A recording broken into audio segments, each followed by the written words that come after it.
You're so far away from the camera they can't see you. There you go. Hi guys, it's Lori from Home Right. Today we're making homemade English muffins. I am so excited about this because I have never made these before and I love English muffins.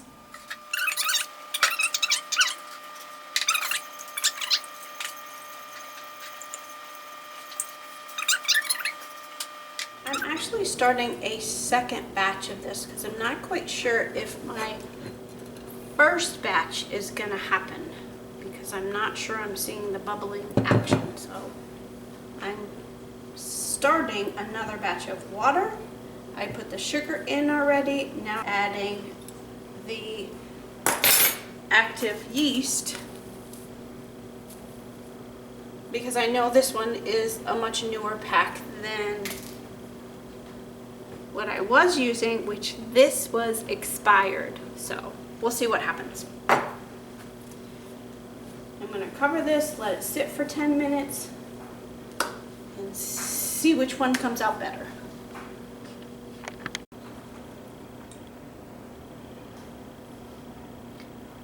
Here's the other one. Can you see the little bit of the bubbles on top? So maybe it is working.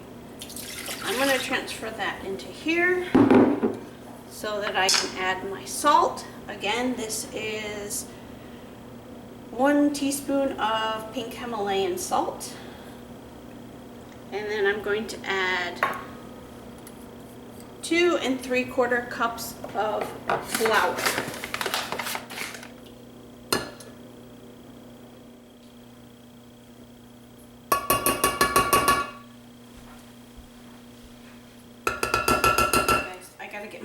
In here and start using my hands to mix it. In this second batch, I decided not to add the butter in or the sunflower oil.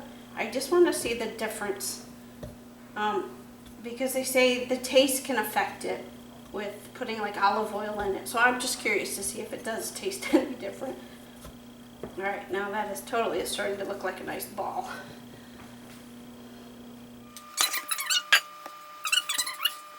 My dough feels a lot drier than what I'm seeing online, so I'm not adding a lot of flour. Okay guys, I think my dough is ready. I'm gonna put it in a bowl. I lightly grease the inside of the bowl, and I'm gonna take both of these recipes. I have 2 of them. I'm going to put them in a warm place and let it sit and let the dough rise. Alright guys, the dough has been sitting, so now I'm going to do the second part where I'm going to flatten the dough out and then make individual English muffin balls.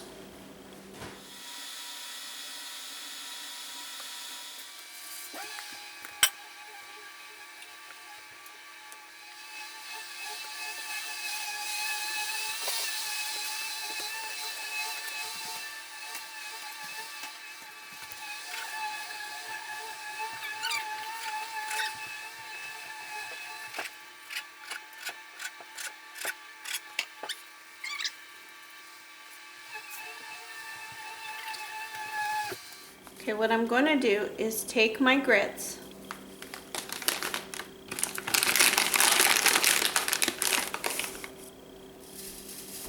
and just sprinkle it on, then take my dough balls and place them on my tray. Okay, one tip I realized. After you're doing this a few times, you begin to kind of figure out and you get into a rhythm on how you're doing this to make each one of these. It definitely gets easier with time.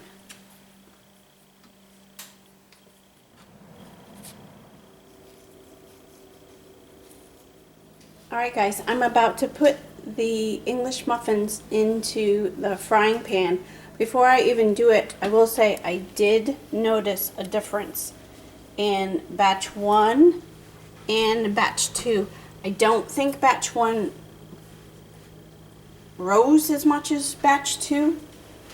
Now I did make batch 1 slightly smaller English muffins, and I did make batch 2 bigger English muffins. But remember, batch 1 was the one where the yeast wasn't quite, or batch 1 was where the yeast was older, and batch 2 had newer yeast. So we'll see how they fry up in the frying pan. So what I did in the frying pan, I lightly oiled the base of it, and then I set my burner at 3.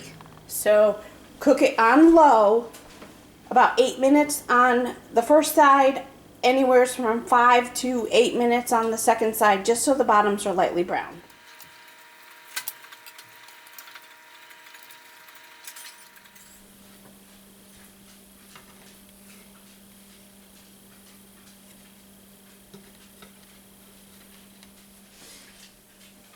Okay, I flipped them all over and they're looking really, really good, so I'm going to let them lightly brown on the other side. I actually had to turn my burner up to 4 for this stove. It didn't seem to be browning quite quick enough. So hopefully that's right.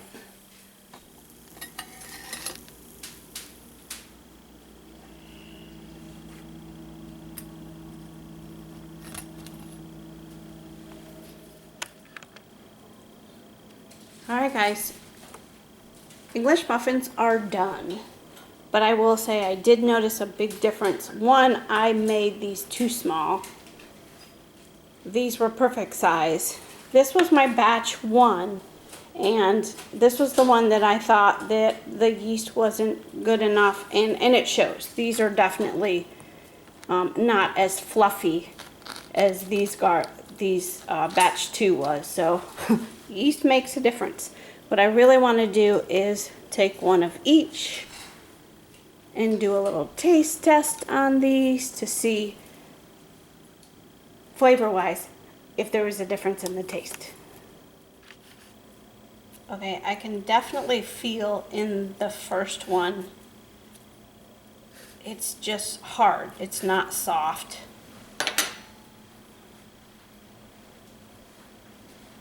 And it doesn't have the nooks and crannies. And then batch 2, oh, definitely softer. Feels a lot more like a English muffin. So I'm really glad I made the second batch.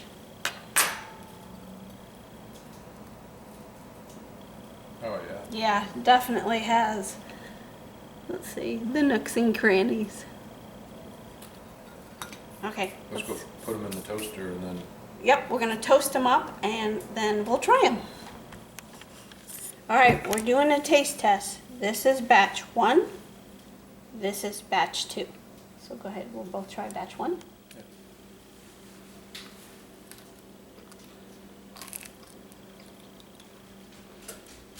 It's dense. That's an understatement. It's very dense. Taste test number 2. Batch 2.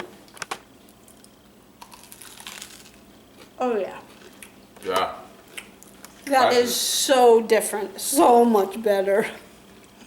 That's an English muffin. That's good. That's Yay! really, really good. Yeah, keep that on the list. I like that a lot. Yeah, that's a winner. Hey guys, there were 2 recipes that I kind of flip-flopped and followed in order to make these English muffins. One was Kevin from Living Traditions Homestead, and the other one was Bincy Chris. And I kind of mixed and matched those 2 recipes to kind of follow along using what was in the pantry. So again guys, thanks so much for watching.